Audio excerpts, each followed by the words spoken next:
अस्सलामु अलैकुम वरहमतुल्लाहि वबरकातुहू। आज की इस वीडियो में मैं आपको पौधों को फंगस से कैसे बचाया जाए इस हवाले से एक आसान ही और नहायत ही सस्ता इसका हल बताता हूँ। वो ये है कि आप बाज़ार में चले जाएं, वहाँ पर जो चूना या रंग वगैरह की जो दुकान होती है तो वहाँ से ये प्लास्टर पेरिस मिलता है।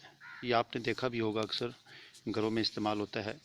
जब दीवारों को रंग किया जाता है, चूना किया जाता है, तो उससे पहले जो दीवारों में सुराख होते हैं उनको ख़त्म करने के लिए उन सुराखों को ये पाउडर इस्तेमाल होता है। इसको पानी में मिक्स करके सुराख बंद किए जाते हैं, उसके बाद रंग किया जाता है। तो ये बड़ा ही ज़बरदस्त पाउडर है। तो इसका इस्तेमाल करके आप अपने पौधों को फंगस से कैसे बचा सकते हैं। फंगस आमतौर पर पानी ज़्यादा लगने की वजह से भी लग सकता है। ख़ास तौर पर किसी पौधे को जब आप काटते हैं, उसकी टहनी को, उस टहनी को आप लगाते हैं तो उसको भी फंगस लग जाता है। और कटिंग वाली जगह पर जब पानी लगता है तो फंगस लगने का बहुत ख़तरा होता है, जिसकी वजह से पौधा सारा आहिस्ता आहिस्ता अंदर से ख़राब हो जाता है और बिल्कुल सूख जाता है। तो इसको कैसे लगाना है और इसका इस्तेमाल कैसे करना है, यही मैंने आज आपको बताना है। ये देखिए, मेरे सामने एक पौधा है। इसको मैंने कटिंग की है, यहाँ से मैंने इसको ऊपर से काटा है। ठीक है जी। ये तो अब यहाँ पर मैंने इस पाउडर को लगाना है ताकि पानी लगने की वजह से यहाँ से फंगस ना लग जाए। इसका बिल्कुल आसान सा हल है। बस आप यहाँ से थोड़ा सा पानी लें, एक कतरा जो है इसके ऊपर, इसको थोड़ा सा गीला करें और फिर उंगली अपनी इस पाउडर में लगाएं और लगाकर यहाँ पर इसको आप इस तरह लगा लें।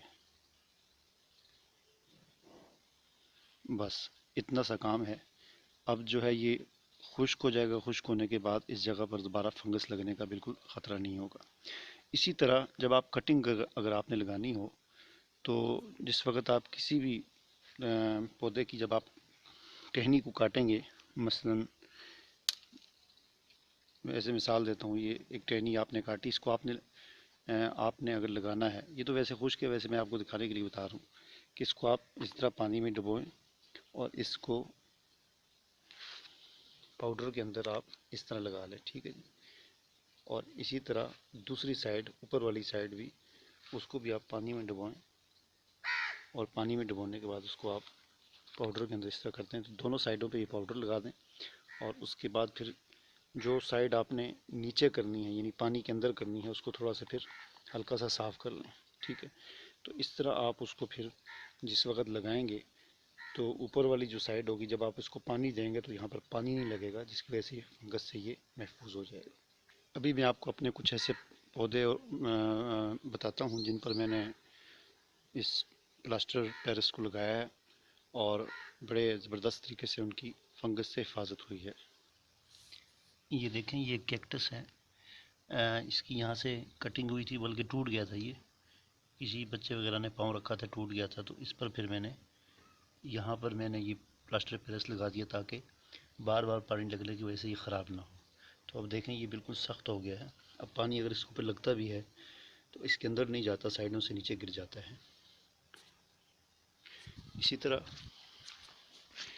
गुलाब को फंगस लगने का बहुत ज़्यादा ख़तरा होता है। तो इसकी यहाँ से ये कटिंग हुई थी, टहनी काटी हुई है, तो यहाँ पर पानी लगने से फंगस का ख़तरा था, तो मैंने यहाँ पर भी प्लास्टर पेरिस लगा दिया। इसी तरह यहाँ पर देखें, नीचे ये टहनियाँ कटी हुई हैं, तो यहाँ पर मैंने प्लास्टर पेरिस लगा दिया था ताकि पानी अंदर न जाए। इसी तरह देखें, ये एक ट्री है, बड़ा दरख्त बनता है ये। तो ये इतना सारा था, इसकी मैंने शाखें वगैरह इसको यहाँ से काट दिया था। ये सारी नीचे पड़ी हुई हैं, इसकी पत्ते वगैरह, टहनियाँ। काटने का मकसद ये था कि यहाँ से नीचे से नई शाखें इसकी निकली। मेरा प्रोग्राम इसको बोनसाई बनाने का है। तो इसको मैंने जब यहाँ से काटा तो यहाँ पर मैंने प्लास्टर पेरिस लगा दिया ताकि पानी यहाँ पर न जाए और ख़राब ना हो। ये कैक्टस है, इसे मैंने यहाँ पर लगाया था पॉट में, लेकिन ऊपर से ये टूट गया था। तो अब यहाँ पर ये इस बात का ख़तरा है कि यहाँ पर पानी लगने से ये ख़राब ना हो जाए। तो इसको प्लास्टर पेरिस लगाने का तरीका ये है कि यहाँ से आप थोड़ा सा पानी लें, पानी लेकर इसको आप गीला कर दें।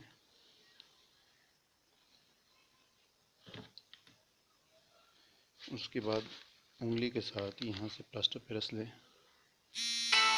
और यहाँ पर इसको लगा दें।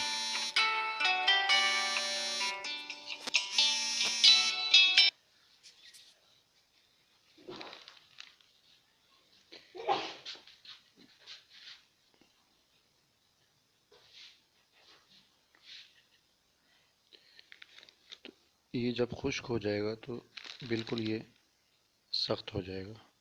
इसके अंदर फिर पानी जाने का ख़तरा नहीं होगा और ख़राब होने का इम्कान इसका नहीं रहेगा।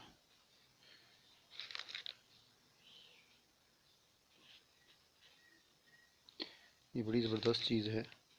इसको ये ऊपर से बिल्कुल सख्त कर देगी।